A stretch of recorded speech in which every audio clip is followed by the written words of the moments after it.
Welcome to the Quiet Warrior Show, where we help top leaders find their pathway to incredible success and a lifetime of happiness. Here is your host, Tom Dutta, the Quiet Warrior. All right, everybody. Welcome to the Quiet Warrior Show. My name's Tom Dutta. It's awesome to have you here. And hey, we're live streaming today. That means we're on LinkedIn, Facebook, YouTube, and Twitter. So give us a subscribe if you're on the YouTube feed. Click the button there. That allows you to get the live production when it comes out. We'll be producing this into an international podcast and a video YouTube premiere in the near future. So can't wait to get that out to you. Hey, listen, the guest I have today is, it blows my mind, the story you're going to hear. She is in the green room. I just want to tell you a couple quick things and then bring her on. It's a pleasure actually to welcome Malik from, born in Toronto, Canada, a fellow Canadian who currently resides in Southern California. There's a lot of cool things to her story, but I want to tell you that when I bring people on the show, they catch my interest when they have a story to tell, a story that may be courageous and something we learn from. So I said to Maria, because I read somewhere on LinkedIn that she says my story is a zero to hero story. And I went, well, that's got to have something worth talking about. I sent her an email. I said, tell me about your gut punches. Tell me about what you overcame to get where you are. And I'm going to just read you a small paragraph of what she sent me to get you really excited to hear her. She says, at age 17, I was at my lowest. I was taken away from my home in Toronto, Canada, sent to Pakistan to marry a man I had never met before. Against all odds, against all family pressures, against all pressure from Pakistani society, I got divorced after a few years. And I can tell you that the story is going to go from here and it's going to go up because what she's going to share with you is just remarkable. Imagine, before I click the button here, everybody, that you're 17 years old and that's your circumstance. So welcome to the show, Maria. Hi, Tom. Thank you so much for having me. Absolutely wonderful. California, sunny California. Is the sun shining today? It's beautiful outside. It's warm. It's nice. I love it here. Yeah, well, being a Canadian, so you were originally from Toronto, right? Mm-hmm. Yes, grew up in Toronto. I love Toronto. It's always home. It will always be home for me, but it's very cold there. It's very cold. Yeah, for those, we have an international audience, but for those who know, I'm in Vancouver, British Columbia, this side of the country. Marie, we actually get the warm currents up here from California. So I love it that you're pushing that our way. It's fairly mild here today. But in Toronto, you're right. I mean, I've traveled there a lot in my past for business too.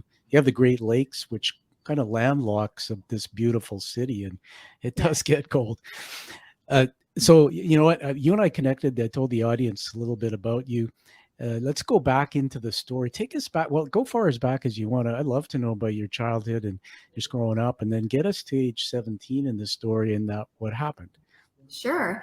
So I, like many people, I'm from an immigrant family. My parents moved to Canada to provide for a better life for me. My mom, my dad first moved. So he worked really hard. He came to the country with absolutely nothing.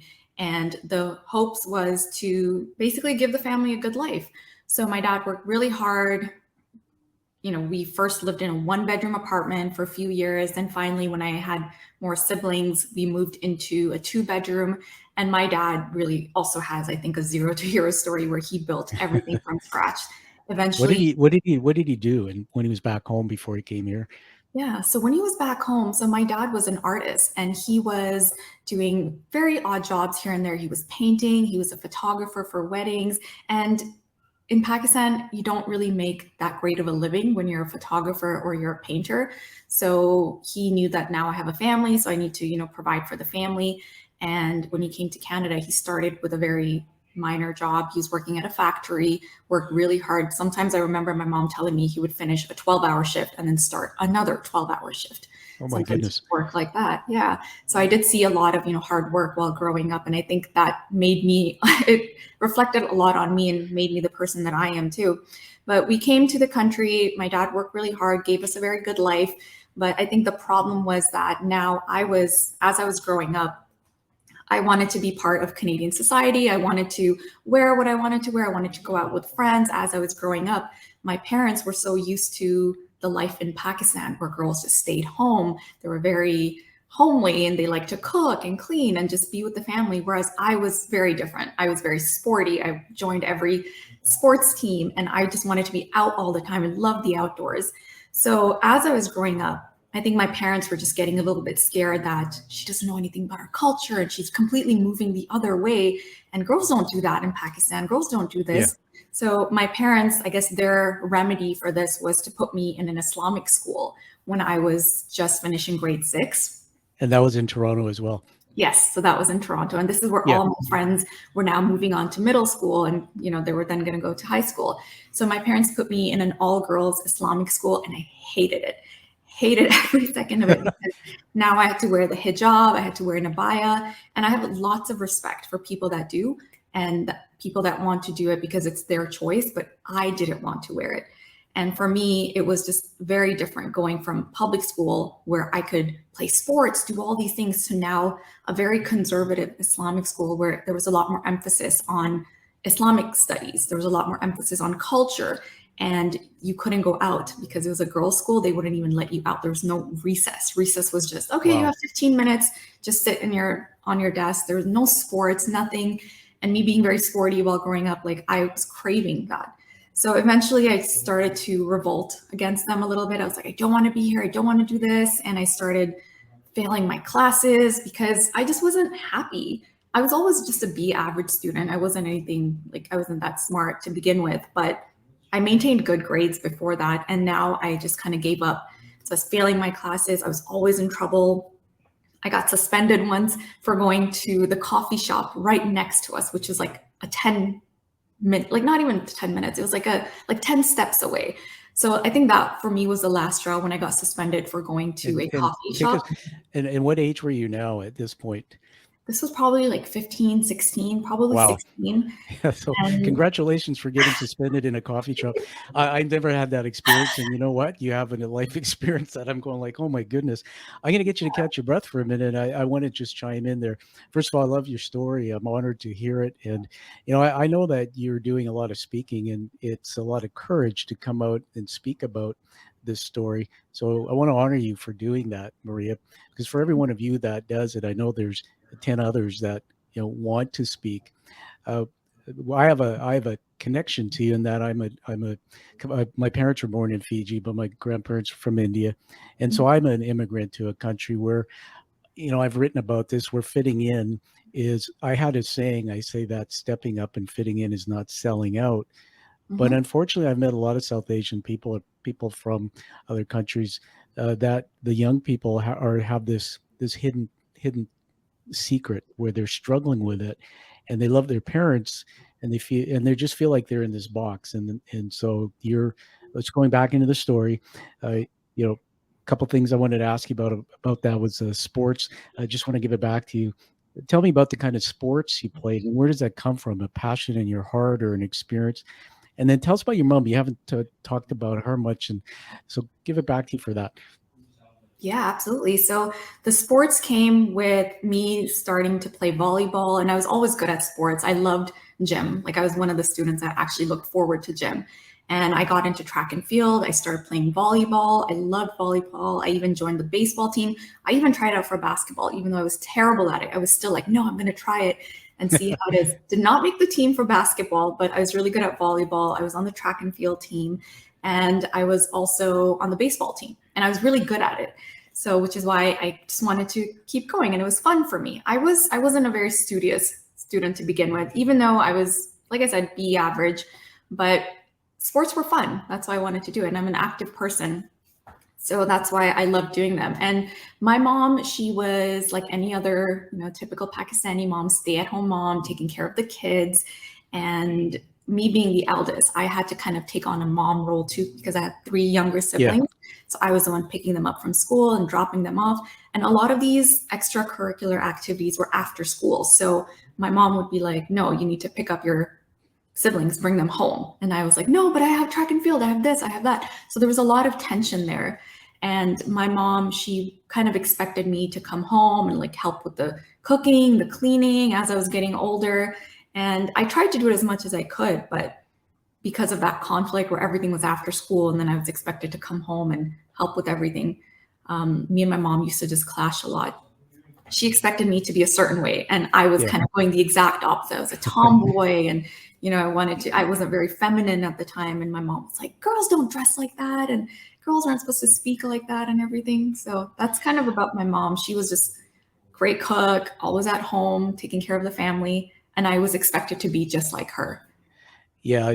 So thank you for sharing that. Again, we honor you. I mean, that part's hard to always talk about. We talk about our moms and our dads. My dad passed away in January 2018 unexpectedly from a heart attack. But as I've asked you to check my story a bit, I mean, I hadn't seen my dad since I was 12 because he left home, and he's a pretty bad alcoholic, and there was all sorts of things that destroyed the family. What I'm remarking at is that your story is so familiar to other stories I've heard. In fact, if I just go into my own family, in my own life, it's as my wife tells her story growing up as an Italian. I married an Italian outside of my culture too, and she talks the way you do. She played volleyball. She went to the provincial finals 5 years straight, but the rules in the house were you're not allowed to date boys, you're not allowed to play sports, and so she grew up, with loving parents, she felt, but under different rules, and lost her identity. And the one thing I just want to say, because my mind's riffing on this, is that I watch a lot of Russell Peters. If you know Russell Peters, of course, right? The comedian. His stuff's hilarious, and I'm not saying this for any reason other than to poke fun at ourselves, because we can, right? Is that Russell says that if your parents said to you, which we heard you say, and everybody, it's a teaching moment, come to this country for a better life. Well, it's like, if you brought me here for a better life, then let me choose the life I deserve and desire. I really believe there's a way to live that life. And I know we're going to give it to you to get into the story, how this went from that point. But I believe there's a way to live the life and still respect their parents.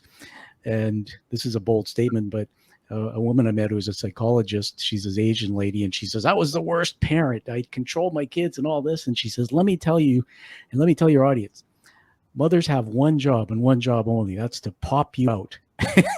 And after that is to raise you and care for you and then let you go, because that's what we need. But unfortunately, when you come from Pakistan or places where those rules don't exist, it's difficult.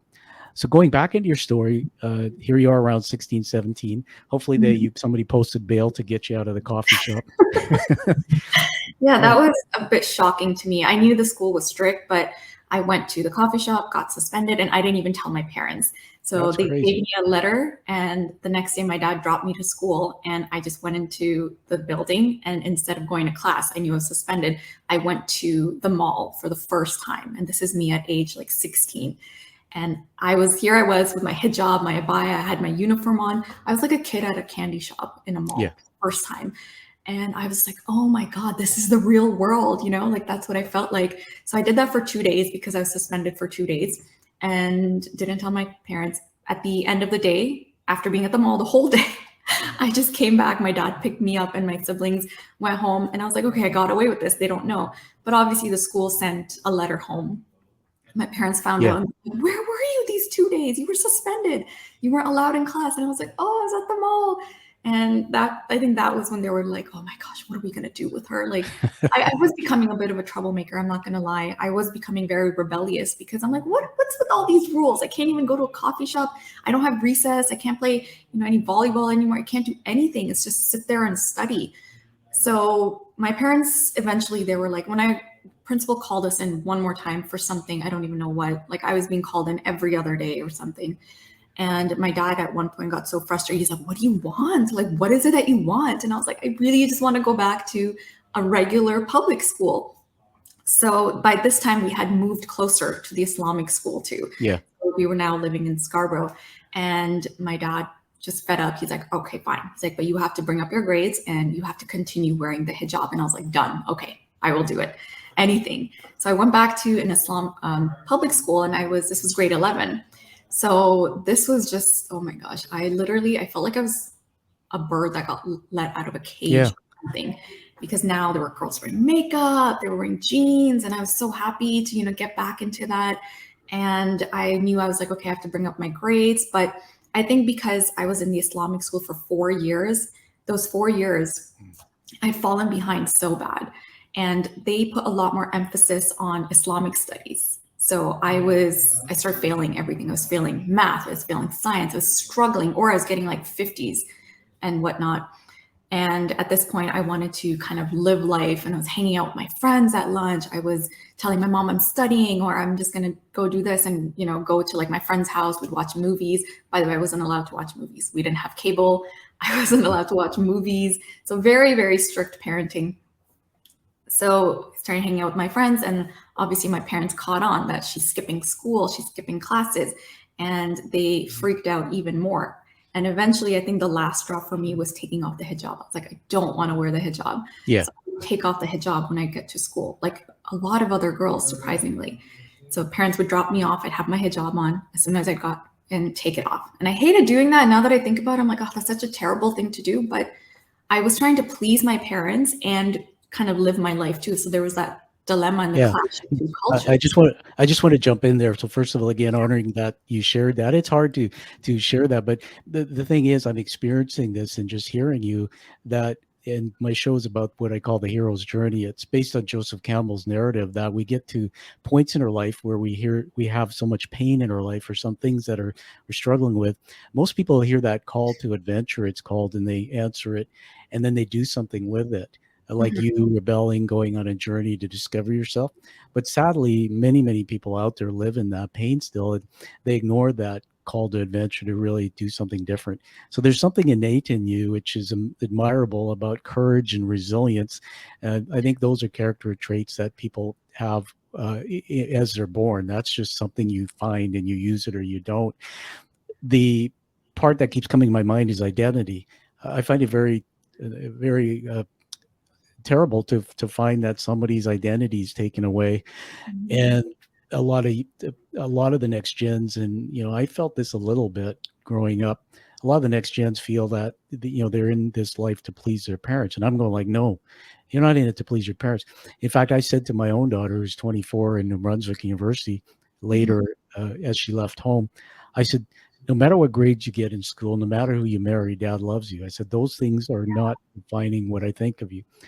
And I want to just say this to you, that part of my life is I grew up not loving myself because of the way I was treated.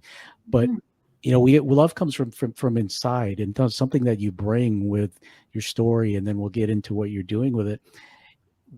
I believe when somebody hears you, Maria, talk, other women out there, they're going like, that's my story. And you're giving them hope and courage, right, to push through it. So way to go. I mean, it's a hard one taking the hijab off, but you know what? It's not really who you are. So somewhere around 17, you got to that lowest point. Tell us about that. Yeah. So at 17, here I was, what I thought was living my life finally the way I wanted to. It's finally at playing volleyball again and dressing the way that I wanted to and hanging out with friends and everything. And this really scared my parents even more. They said, okay, this is crazy. And someone actually called my house and told my parents, oh, did you know that Maria doesn't wear a hijab anymore? And they freaked out, right? That was kind of like, oh my gosh, what's going to happen? And having 3 younger siblings, they thought that I was going to be a bad example for them. So my parents decided that, okay, we're going to move back to Pakistan so the kids can learn about Pakistani culture. They can learn about the religion more and all of that stuff. And I really didn't want to go. I was like, no, but obviously I had no choice. It wasn't, hey, do you want to go back? It was, we're moving back. It was like that. I think they told us in May and the school year was ending in June. So as soon as I graduated. That had to be, sorry, I just getting excited here. That had to be kind of for that age group here, a little traumatic. Yeah. Because here I was finally living the life that I wanted, although I wasn't doing good at school, but I was finally doing other things that I wanted.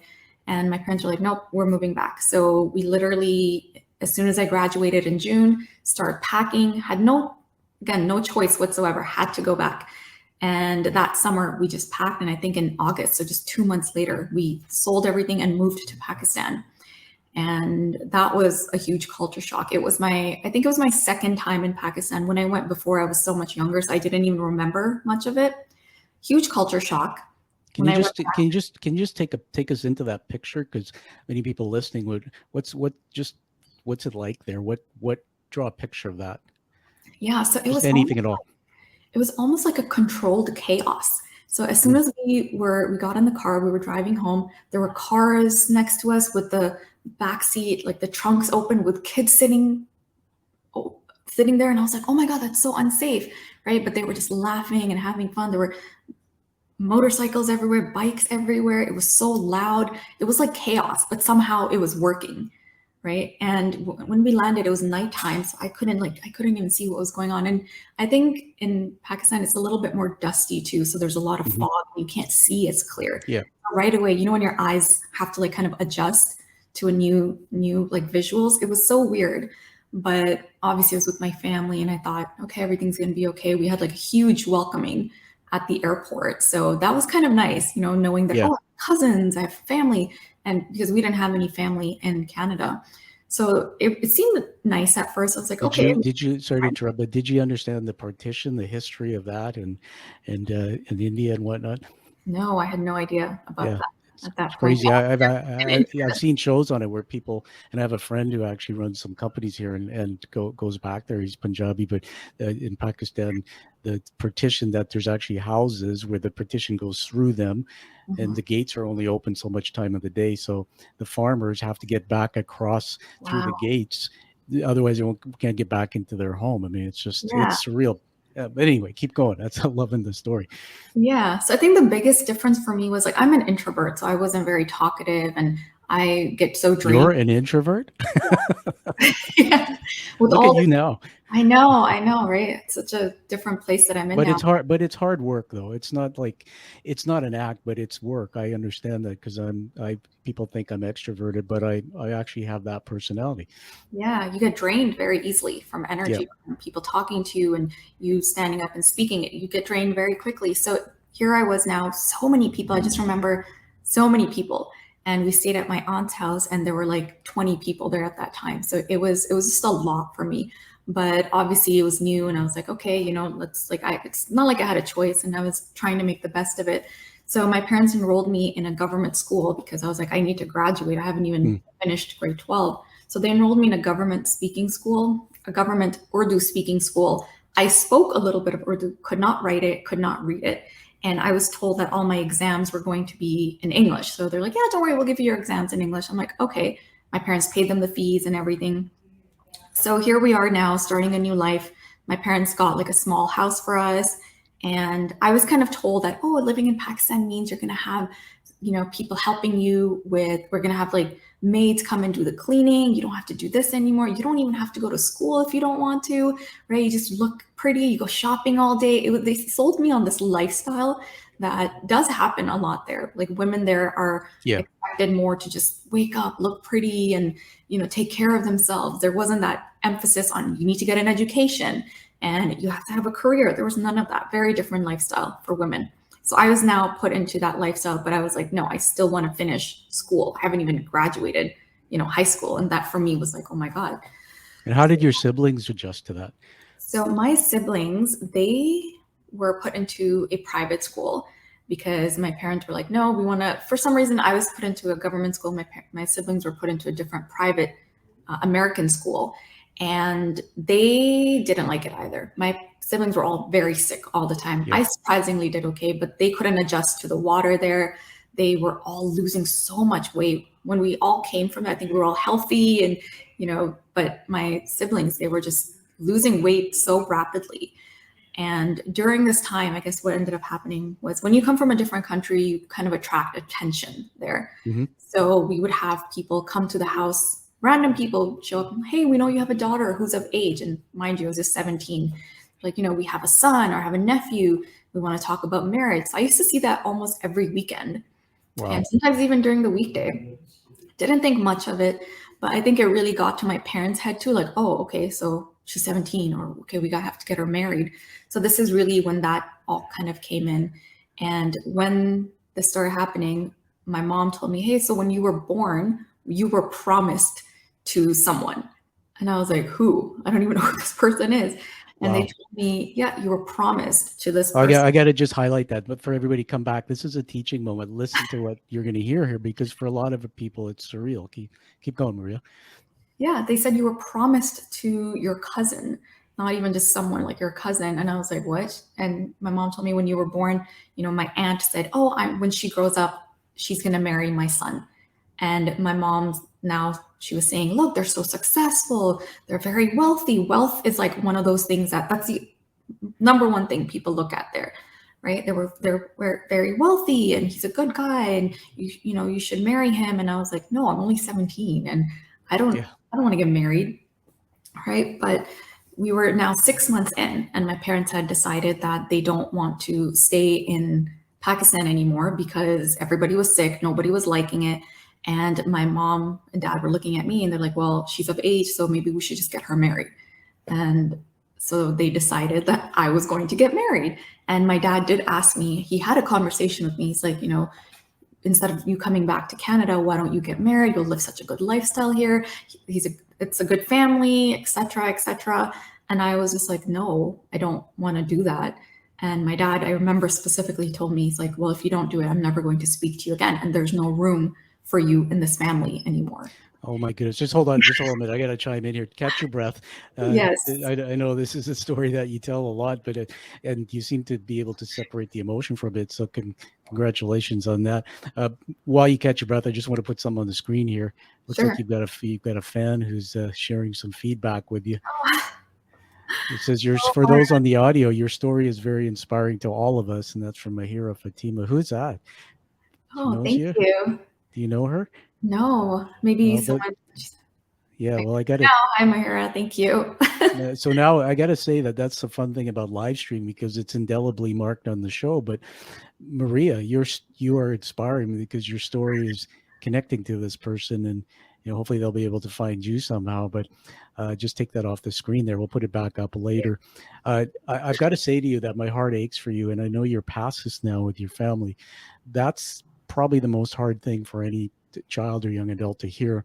I do a lot of work in brain science. I just wanted to share this because it was my own learning that when we grow up feeling we have human needs to feel accepted and loved and enough. And I went through my life because my dad had certain issues where I was searching and I was pushing myself in my career and achieving. And I said this in a TED talk I just did about I was a self-worth chaser, not a success chaser.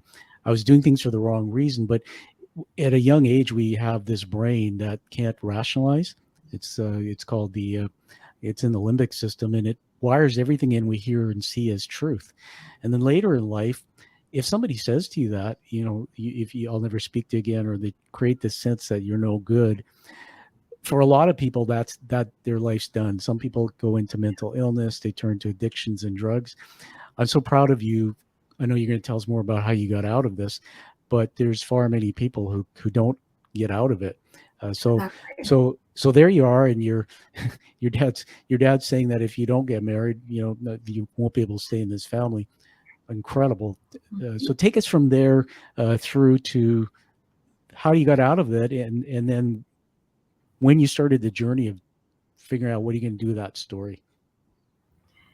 Yeah. So obviously after that, I ended up getting married. I had no choice. My dress was picked out for me. The whole wedding was planned. I literally just had to show up. Without divulging personality or identity, can you just give us a sense on the profile? Was it a young person? Was it somebody like you related to, a professional? Or how did that fit, even though it wasn't a fit, the person? Yeah. I mean, I was 17 and he was 5 years older than me. Yeah. He had just finished, I think, his MBA, and he was helping his dad with their business. So I didn't know much about him. I did get to talk to him a little bit, but it was always with other people there. So it was kind of weird because how much are you going to really talk to someone with other people there? I've seen that in Bollywood movies only. It's interesting to talk to somebody who's lived it. Oh my goodness. Yeah. And his family was very promising. And, I did tell them, I really want to finish my school. I don't want to just drop out. And they're like, no, don't worry. You can finish your school. You don't have to worry about anything. We'll have our driver take you to school, bring you back. You can study. There's so much going on at home. We have cooks, we have this, you don't need to worry about anything. That's what kind of I was told. So I felt a little bit better. I'm like, okay, at least I can finish school, because even though I didn't realize how important education was going to be, I still had some idea of, no, I do want to be educated. So got married out of nowhere. It was literally within a month. Everything was planned and I just showed up. Like, here you go, One of you're those wearing this. big traditional Indian Yes, weddings. huge. Yes, it was a huge wedding. And I was just told, put this on, wear this, go to this salon to get ready. And I was taken everywhere, and I was literally just dressed up and like put there to get married. And obviously it was like just leading up to it, so much anxiety. And I was so sad because I felt like I had to let go of Canada and that Yeah. part of me. So got married, and at least my family was there at the time. So I was like, okay, you know what? It's going to be okay. It started off okay. There weren't any big issues or anything like that. But then I think the issues really started when my family decided, okay, she's married now, she's okay. And my parents decided that they were going to move back to Canada. Yeah. Now, my mom kind of talked to me about it, and I was like, well, okay. I mean, I could see how much my siblings were suffering. So I was like, you know what? Okay, it's fine if you guys have to go. So after a few months, my parents moved back. So they didn't even end up staying there a full year. I got married in, I think, January, and I think March, April, they moved back to Canada. So now here I was by myself in Pakistan. Let me ask you this, because my mind's riffing on this, going in many directions. Because I'm an advocate for mental health, so you said you were sad and whatnot, but that's an example of separation anxiety, and this is your family, right? This is your core. All of a sudden, they're all gone, and you're by yourself with somebody you don't even know. Can you? I can't even put myself in your shoes. I'm so sorry you went through that, but can you just, even in a few words, explain how you felt, what it felt like? Were you trapped? Were you powerless? Were you angry? It felt very foreign, and I did feel powerless because my whole life was going in a direction that I had no control over. So it was just do this, do that, and I had to do it. It was almost like I had to dress up when they wanted me to dress up. I had to go somewhere if they wanted me to go somewhere. And this is, in Pakistan, you live with the family. You don't just live with that person, your husband or wife. So my mother-in-law obviously had so much control over what was going on. So I was just being controlled, do this, do that. And I think the one thing that I had was school. So I was going to school. And when I got my exams, it was all in Urdu. So I literally left everything blank. I can't read Urdu. I can't. Oh gosh. And you were under the understanding what they said to you. Oh my goodness. They told you it's going to be in English. Don't worry about it. Yeah. And I remember even when I got the exam, I asked like the proctor, I was like, excuse me, I was supposed to get my exam in English. And she just looked at me like, what are you talking about? And she's like, okay, let me check, and didn't check. And I sat there the whole 2-3 hours for every exam, didn't write anything, left it blank, obviously failed everything. So here I am failing again.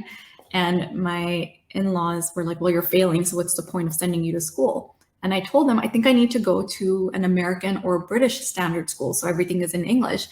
And they just said, no, that's too expensive. Like, we're not going to send you there, because the government school is much cheaper, easier to send your kids there. So education was done. I had to drop out. And at this point, I was just at home. I started cooking, cleaning. My mother-in-law's like, okay, well, this is what you need to do if you're at home. You have to learn how to cook. You have to clean. So my whole life was just getting up early in the morning, making breakfast, lunch, dinner for everybody. And when I mean everyone, there's at least 12 people in the house. So wow. Cooking, cleaning. Here I went from, living such a different life in Canada to cooking. And my mother-in-law even let go of some of the maids because they're like, oh, well, she can do it. So I had to start cleaning and, that type of stuff. And I was so miserable. Like, I was just so miserable because I was like, I was going to say misery. I'm a home chef. It's one of the ways I express myself. I learned to escape home and was learning about cooking when I was young. I was kind of have a dark sense of humor. I was thinking like, man, I got to get with you because you got some life skills. Cooking for 12 is not easy. But the thing I'm coming back to is you were raised in Canada. You were raised in a land. And so this is a teaching moment, everybody. You're hearing that. I believe, Maria, that we when we're raised in an environment that's not like Pakistan, and then we're transplanted in there, you have no belief systems. Your brain can't even fathom it. So even trying to live that life, it's futile. So where did you do from there? So from there, the one thing that I really started doing was I discovered a bookstore, and I've always been a reader. So I discovered a bookstore that had books in English, and that wasn't very easy to find too. So I discovered a bookstore. I just started reading. So that was all that I really did after the cooking, the cleaning. I would just sit there and read. That was my life. And I emphasize on these books because I discovered an author, Sidney Sheldon, and all of his stories were about women that were going through some sort of struggle and how they overcame it. So it was like their whole life story of just struggle, and then how they overcame and they became these big business women. They became actresses. They became just so many, started to do such amazing things with their lives. And I didn't realize that till now. When I look back, I'm like, oh my God, like the heroines really kind of stuck with me. And I don't know if that somehow had an impact on how the rest of my life went, but I do think it did, because as my life was going on, my relationship with my now ex-husband, it was okay. It wasn't like, he wasn't the most horrible person until I started to see text messages on his phone. He was talking to other women. There were lots of like, I love yous, I miss you from other women. And I even saved those numbers, called them, and I'm like, who are you? And they were like, well, who are you? And they didn't know he was married and stuff. But it happened on multiple occasions where I saw him texting other women, talking to other women. And obviously I had no trust in that relationship then, right? So I think that really stopped us from developing like a loving husband-wife type of relationship, because the trust was just— Did he eventually find out you knew about that? Yes, I confronted him many times, and he's like, no, that's no one. What are you talking about? Like, a lot of gaslighting, I think, made me feel like I was crazy. I'm like, I talk to these people. I'm not making this up. And they're like, no, she's lying. She's doing this. She's doing that. But I think seeing the messages and talking to them, like, if you add it all together, it made sense. So in that aspect, our relationship wasn't that great. And my whole life was just the cooking, the cleaning, reading books. And now this was going on. And I think that really upset me, because I thought at least I have a happy relationship, but didn't even have that. So it came to a point where, he would promise me, okay, I wouldn't. And then we would just fight about that all the time. You're talking to this woman, you're talking to that woman. And he, like, I think a lot of Pakistani men had anger issues too. So he was violent in the sense that, sometimes push me against the wall. Or this one time I remember he just like punched the wall, and I was so scared. I was like, oh my God, that's going to be me next time. Or what's stopping him from hitting me?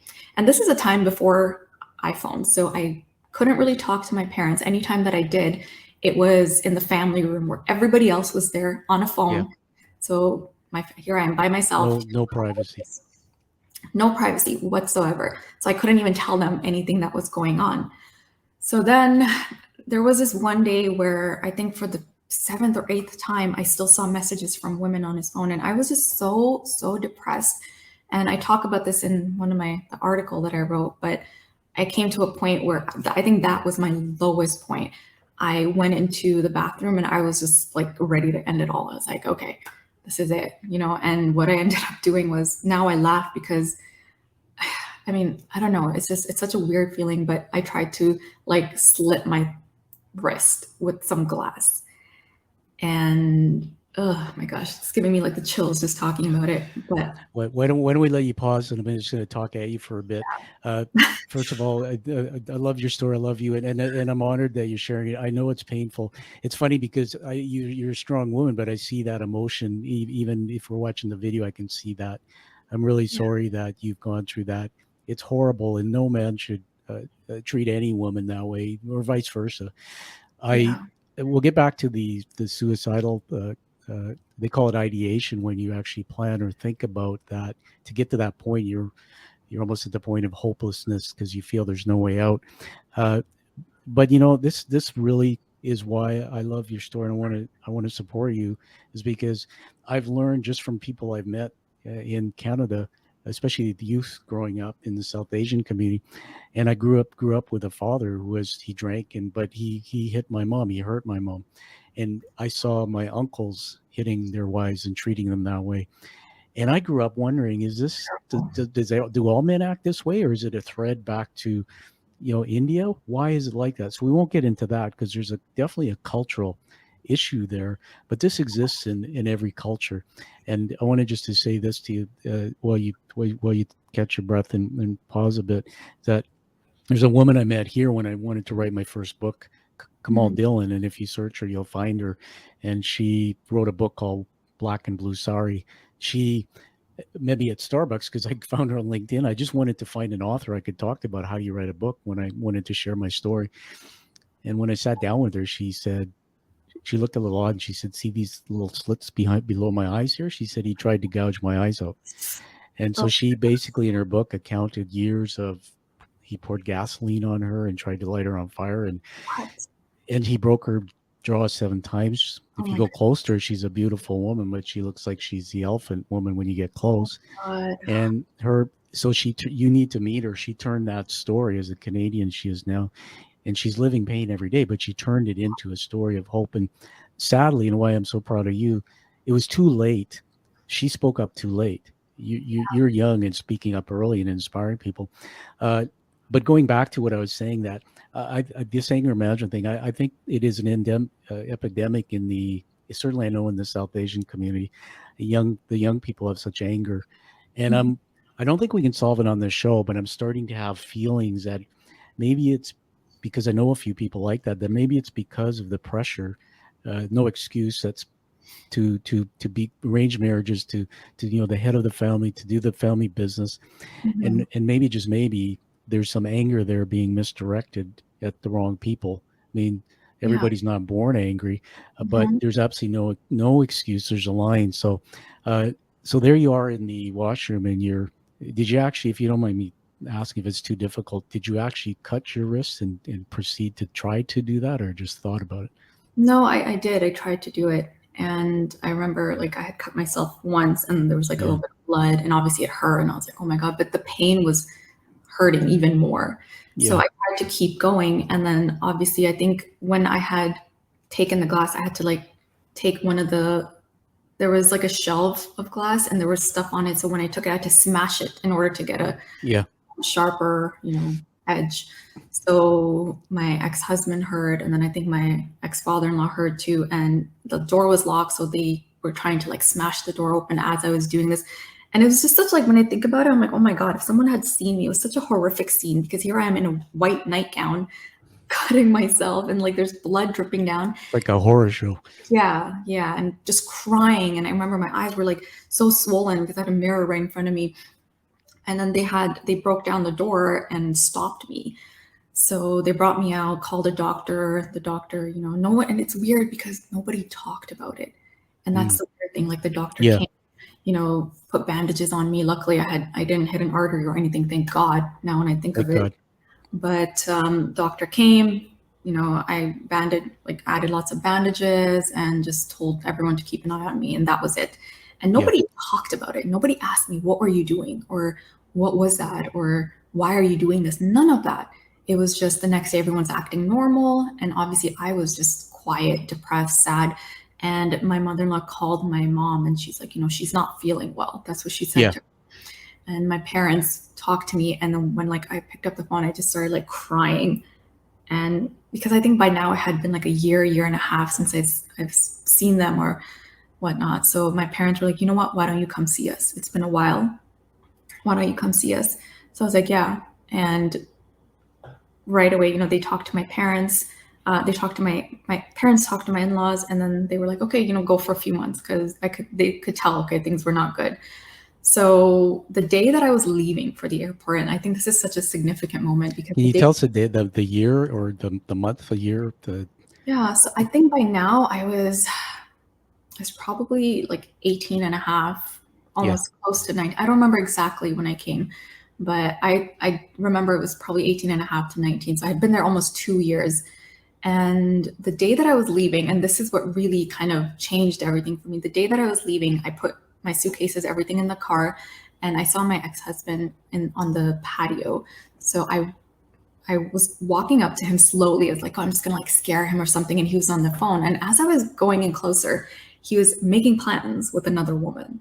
And I could tell because I could hear her voice. And he was like, yeah, no, I just have to drop off a family member to the airport. I'll come over right after.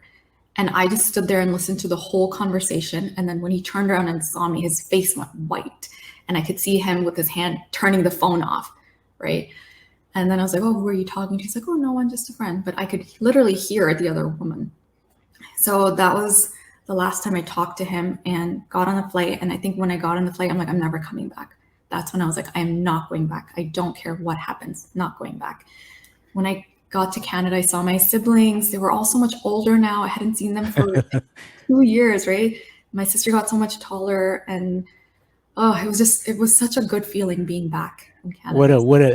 It's funny they say the brain, how it goes on in a roller coaster. I'm going to do something here just to honor that. Let's celebrate that moment, the moment that Maria got on the plane. Oh, I love that. And congratulations. And I got to tell you, that is, you have courage, man. You have courage, and that's classic hero's journey. You had enough. You heard the pain, and you finally. And it's to some people it sounds like denial. It's like, how many times are you going to have to realize the guy doesn't love you and you need to get out? But everybody, it's not easy when you're caught in this web, because it involves family and belief systems and fear. So you're back home and you're celebrating. Your siblings are older and whatnot. Let's Yeah. get into the last piece of story, which fascinates me. So I want to throw this out just as a thought for you to talk about. That everybody, many people in the world have stories, not all parallel to yours, Maria. And there's some that take the story and do something with it to Mhm. empower others, and some that don't. You've done something quite remarkable, I think, to use that and develop and help others change the world. So tell us about some of those things, because it's kind of cool. Yeah. So I think when I came back, I was just like, wow, I felt like I was given a second chance at life. And I told my parents, I'm going to high school. Like, I need to finish grade 12 because I'm 19. I still hadn't graduated from high school. And my parents, not very supportive, but I did it anyway, went to school. And this is when I was like, okay, it's now or never. Like, there's no more failing. There's no more excuses. Like, I need to pass and I need to do well. So I got a tutor. I started doing night school for the classes I had failed in grade 11, caught up, and I did so well in grade 12. All my teachers loved me. I was now finally getting A's, and came All the right. time to apply for universities. And I didn't tell my family, didn't tell my parents. And by the way, I stopped talking to my ex-husband, ignored his calls. I was like, I'm going to apply for university. Didn't tell anybody. Applied for university, got into all schools that I applied for. And I really had to fight to even go to university because my parents were like, no, you need to go back now. And by this time, I told my parents a little bit about what was going on, and their solution was, let's call him here, and then we can keep an eye on him. So they were doing the whole process. I was just living my life at this point. I was like, nope, I need to go to university. Started university. This time I was like, I'm going to do everything that I was missing out on. I joined the dance team. I tried out for, Way to go. yeah, I was like, I love dancing. I joined What the kind of dance. what kind of dance? What kind of dance? So it was South Asian dance. All right. So they did a lot of like Airbnb in there, a little bit of like reggae. There was a little bit of belly dancing, a whole bunch of stuff. So a lot of different things added on. And there were like competitions that happened every year, which was so much fun. Made lots of friends. I joined the student union. I ran for elections 2 times, won once. And school-wise, I was doing great. I was doing much, much better, passing Yeah. my classes and just learning. And it was literally like I felt like I was coming back to life at this point. And I almost felt like I was catching up on those 2 years. I want to You just know, say just this to you. I want to say this to you just to again honor the story, the transformation that I've heard and they say, and I believe it, that when you are in a space where you want to be, then you can be incredibly successful. If you have this burning desire in your gut, and so here you are, you're back, you're in the life you desired, you wanted to be there, you're doing incredibly better in school, all these things are happening. I want to just do a shout out as sort of to also honor your parents here, that despite, like I was just going to say, now when they're trying to send you back, and I don't mean disrespect, I've told my parents the same thing about their beliefs sometimes. It's not about you, mom and dad, it's about your beliefs. But that's such a broken belief system to say, bring him here, well, to keep an eye on him. I'm thinking about my 24-year-old, and it's like, excuse me, if there was a guy beating her, even threatening her, or doing what this other person was doing, I wouldn't want him anywhere near my daughter. So it's like, come on, we're in a different world now.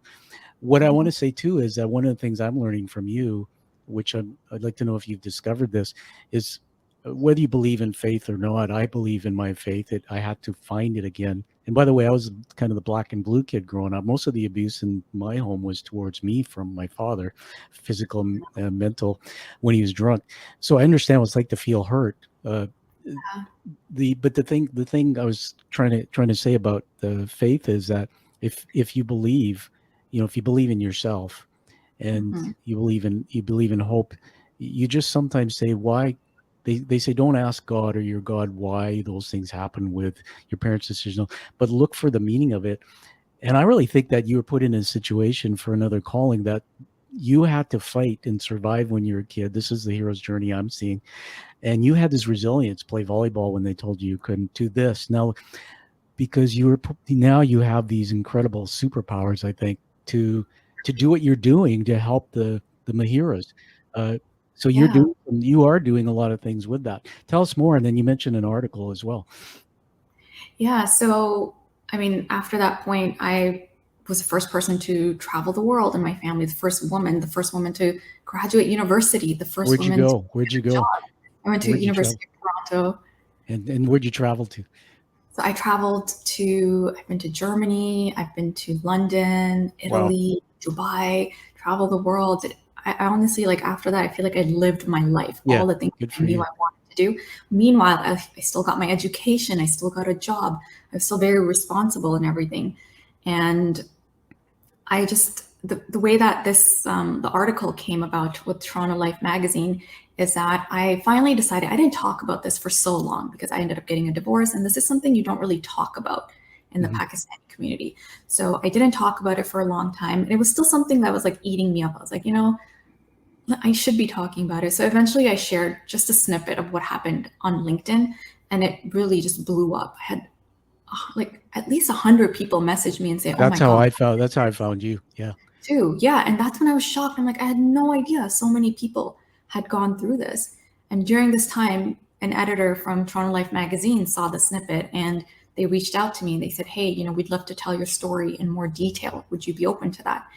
And I went to my parents and I was like, they want to tell my story. Like, what do you guys think? This is the first time my parents were like, you know what?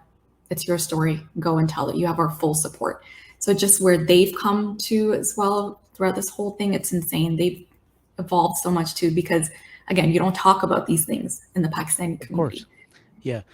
I want to also say something about that too. So uh, there's good research that suggests it's about 80%. I think Oprah Winfrey, you know who she is, might say, I've heard her say 90, but when I grew up, I thought there was something wrong with me and everybody else is perfect Yeah. because of what you just told us, which is brilliant.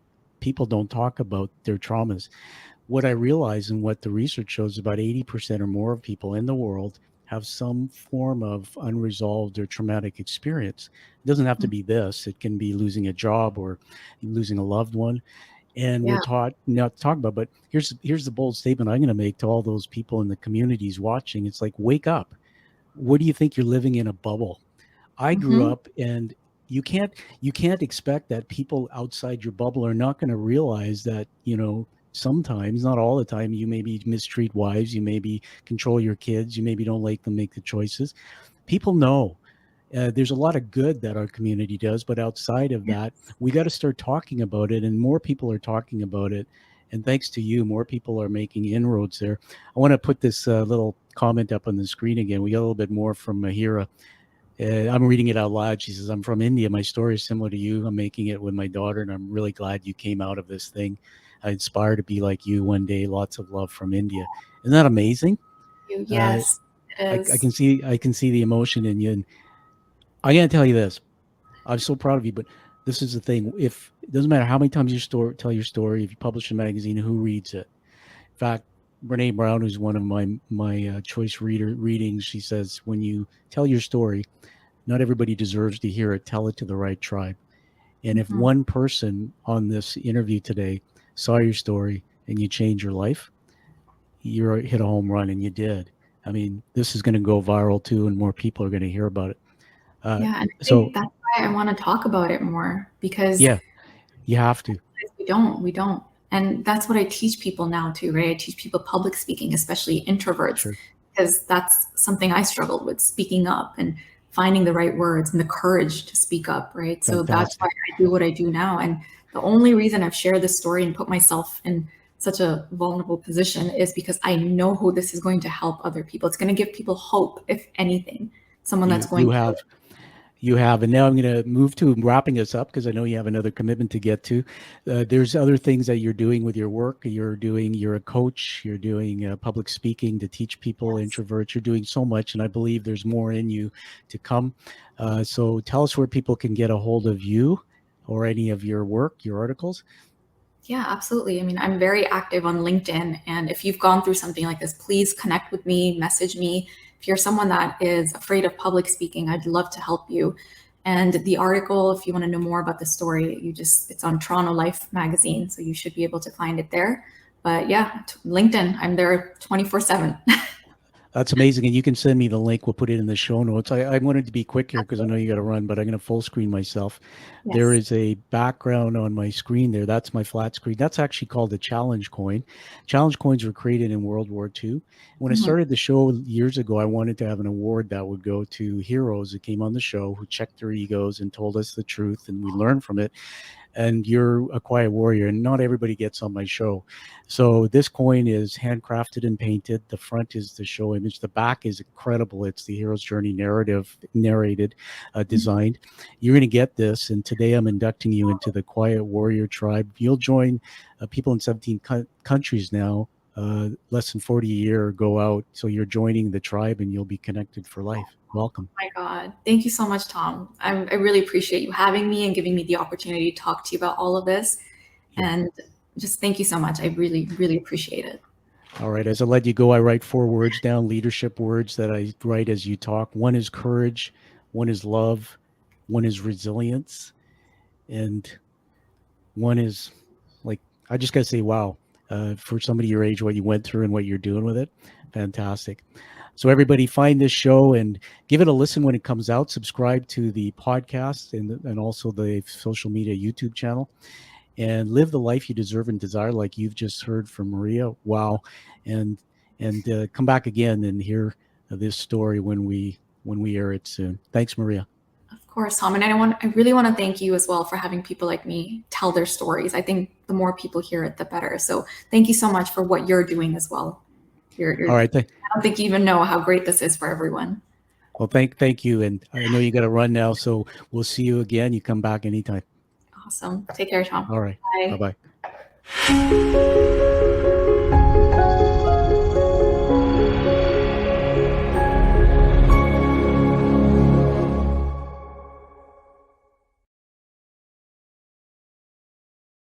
Thank you for listening to The Quiet Warrior Show. Create is a motive-based leadership development firm. www.kreat.ca